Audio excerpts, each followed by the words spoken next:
అయితే సర్కార్పై ఆయన విమర్శలు అయితే చేశారు. అయితే ఈ నేపథ్యంలో అటు చాలా అంశాల మీద అటు అమరావతి టాపిక్ కూడా మాట్లాడారు. అయితే ఒక రకంగా బీజేపీ కేంద్ర నేతలు, చాలా సీనియర్ నేతలు, పెద్ద నేతలు, ప్రధానమంత్రి స్థాయి, హోంమంత్రి స్థాయి ఎవరైతే ఉన్నారో వీళ్ళు వచ్చి ఇప్పుడు పర్యటన చేయబోతున్నారు. కాబట్టి మోదీ టూర్, అమిత్ షా టూర్ ఏపీకి ఎంతవరకు కలిసి రాబోతోంది? ఒక రకంగా కమలనాథులు స్పీడ్ పెంచారు. ఇదే అంశంపై మనం ఇవాళ మాట్లాడబోతున్నాం. ఈరోజు హాట్ టాపిక్లో జాయిన్ అవుతున్నారు రేగడి లక్ష్మణ్ రావు గారు, వైసీపీ నాయకులు, వివేక్ బాబు గారు, జనసేన అధికార ప్రతినిధి, విజయ్ కిరణ్ గారు టీడీపీ నుండి జాయిన్ అవుతున్నారు.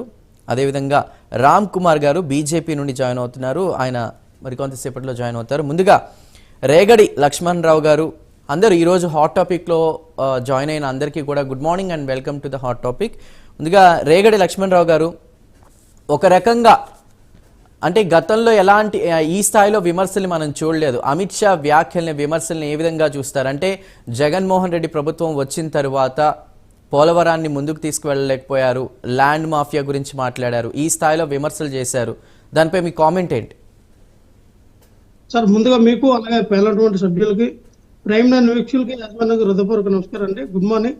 గుడ్ మార్నింగ్, చెప్పండి. ఇప్పుడు అమిత్ షా గారు అవనియండి, మోడీ గారు అవనియండి, మన రాష్ట్రానికి వచ్చి వరాల జల్లు లేదంటే జగన్ గారి మీద విమర్శలు చేస్తే ప్రజలు ఓట్లేయారండి. ఎందుకంటే అసలు బీజేపీ ప్రభుత్వం ఏం చేసింది, ఈ రాష్ట్రానికి ఎన్ని నిధులు కేటాయించింది, ఈ రాష్ట్రానికి ఏ రకంగా ఆదుకుంది, మరి ప్రత్యేక హోదా సంగతి ఏమైంది, పోలవరంకి ఎన్ని నిధులు ఇచ్చారు, ఎన్ని వేల కోట్లు ఇచ్చారని రాష్ట్ర ప్రజలు ప్రశ్నిస్తారు కదా బీజేపీని.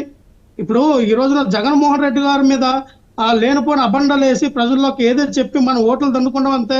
ప్రజలేమో అమాయకులు కాదండి. ఈ రోజున జగన్మోహన్ రెడ్డి గారు సీఎం అయిన తర్వాత, అధికారం వచ్చిన తర్వాత ఈ రాష్ట్రంలో 2 సంవత్సరాలు కరోనా వ్యవధిలో కాలం చెల్లించిపోతే, ఆ కరోనా కష్టకాలంలో జగన్మోహన్ రెడ్డి గారు తీసుకున్నటువంటి నిర్ణయాలు కానీ ఈ ఆంధ్రప్రదేశ్ ప్రజలపైన అటువంటి సాహసోపేత నిర్ణయం ఈ భారతదేశంలో ఎవరో తీసుకోలే. ఆ రోజున చాలా రకాలుగా ఆక్సిజన్ సిలిండర్ అంటూ ప్రతిదీ కూడా పెట్టడం వల్ల మరి ఈ రాష్ట్రంలో నుండి ప్రజలన్నింటినీ కూడా కరోనా బారి నుంచి బయటికి తీసుకొచ్చినటువంటి ముఖ్యమంత్రి జగన్మోహన్ రెడ్డి గారు. ఆ రోజున వీళ్ళందరూ ఎక్కడికి వెళ్ళిపోయారండి? ఆ రోజున మరి కరోనా దృష్టిలో కేంద్ర ప్రభుత్వం ఇచ్చినటువంటి సహాయ సహకారాలు ఏంటండి? మరి ఈ రోజు మనం చూసుకుంటే ఇప్పుడు అమిత్ షా గారు అంటారు కూటమి కట్టడానికి గల కారణాలు ఏంటంటే రౌడీయిజం తగ్గించడానికో ఇంకోటి వీళ్ళు అంటారు. రౌడీయిజం ఎవరో చేస్తూ ఉన్నారండి?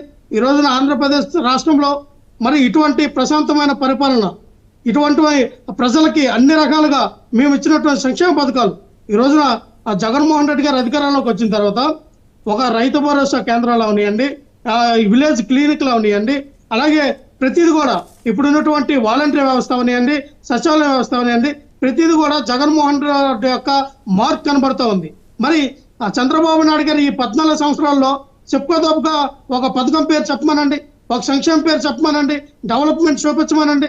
ఈ 5 సంవత్సరాల్లో ఈ 70 సంవత్సరాలు ఉన్నటువంటి వయసు గల నాయకుడు, 40 ఇయర్స్ ఇంట్రెస్ట్ ఉన్నటువంటి చంద్రబాబు నాయుడు గారు ఈ 5 సంవత్సరాల్లో జగన్మోహన్ రెడ్డి గారు చేసినట్టు పరిపాలన నేను చేయలేదనే కదా జగన్మోహన్ రెడ్డి గారి పరిపాలన చూసి, ఆయన సంక్షేమం చూసి ఈయన కాపీ అండ్ పేస్ట్ చేసి ఈ రోజున ఇదే సంక్షేమాలని మేము ఎక్కువ ఇస్తాం, జగన్మోహన్ రెడ్డి గారు అమ్మఒడి ఒకరికే ఇస్తే మేము 3కి ఇస్తాం, గ్యాస్ సిలిండర్ 3 ఇస్తాం అని లేనిపోవన్నీ మాట్లాడుతూ ఉన్నారే.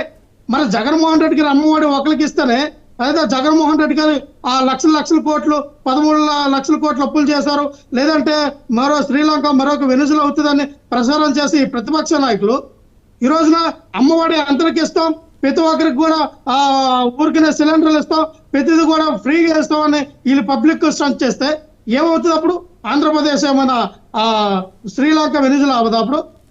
అప్పుడు కష్టకాలంలోకి వెళ్దా? డబ్బులు ఎక్కడి నుంచి వస్తాయి? ప్రతి సంవత్సరం అసలు మన తలసరి ఆదాయం అంతా, ఎన్ని పెట్టుబడులకి, జీతాలకి ఎంత ఇవ్వాలి, సంక్షేమ పథకాలకి మనం ఎంత ఖర్చు చేయాలి, బడ్జెట్ తెలియదు వాళ్ళకి. విజనరీ నాయకుడే కదా చంద్రబాబు నాయుడు. ఎన్నిసార్లు 690 హామీలు ఇస్తే చంద్రబాబు గారు కిందసారి ఎన్ని హామీలు నెరవేర్చారు, ఎన్ని హామీలు సంక్షేమ పథకాలు వీళ్ళు అమలు చేసి ఈ రోజున ప్రజల్లోకి వెళ్ళి ఇంకో కింద సంవత్సరం 2014 అవనియండి, అంతకుముందు నేను చేసిన పరిపాలన అవనియండి, ఈ 3 సార్లు చేసిన పరిపాలన చూసి నాకు ఓటేయండి దమ్ముందా చంద్రబాబు నాయుడు గారికి? ఎందుకని ఓటాడకట్లా?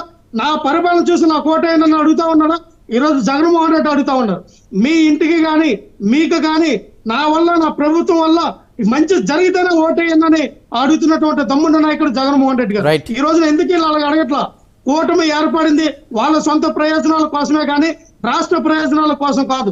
సొంత ప్రయోజనాల కోసం ఎందుకంటున్నా, పవన్ కళ్యాణ్ గారు ఆయన పార్టీ కాపాడడం కోసం, బీజేపీ ఏదైతే 400 ఎంపీ సీట్లు వస్తే నేను మళ్ళీ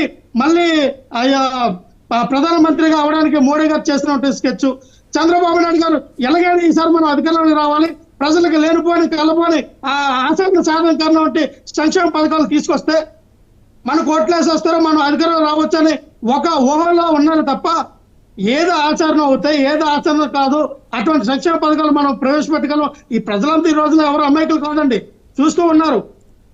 ఎవరు కూడా చంద్రబాబు నాయుడు గారి మీద నమ్మకం లేదు, కూటమి మీద నమ్మకం లేదు. కూటమి అధికారంలోకి వస్తే ఈ రాష్ట్ర ప్రజలకు ఏం చేస్తారో వీళ్ళు తెలియట్లా.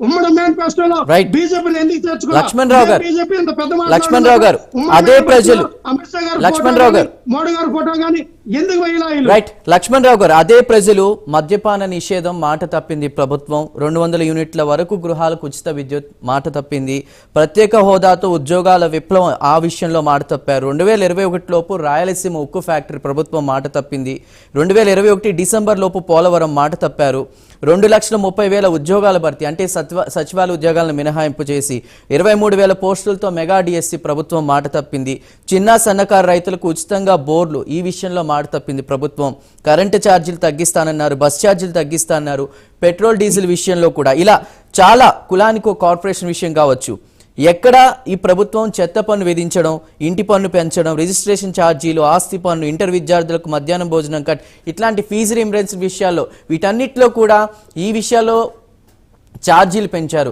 ఏవైతే హామీలు ఇచ్చారో వాటిని నిషేధిస్తామన్నారో అలాంటివేమీ నిషేధించలేదనేది ప్రజల నుంచి వస్తున్నటువంటి ప్రశ్న. రైట్, ఇక మనకటు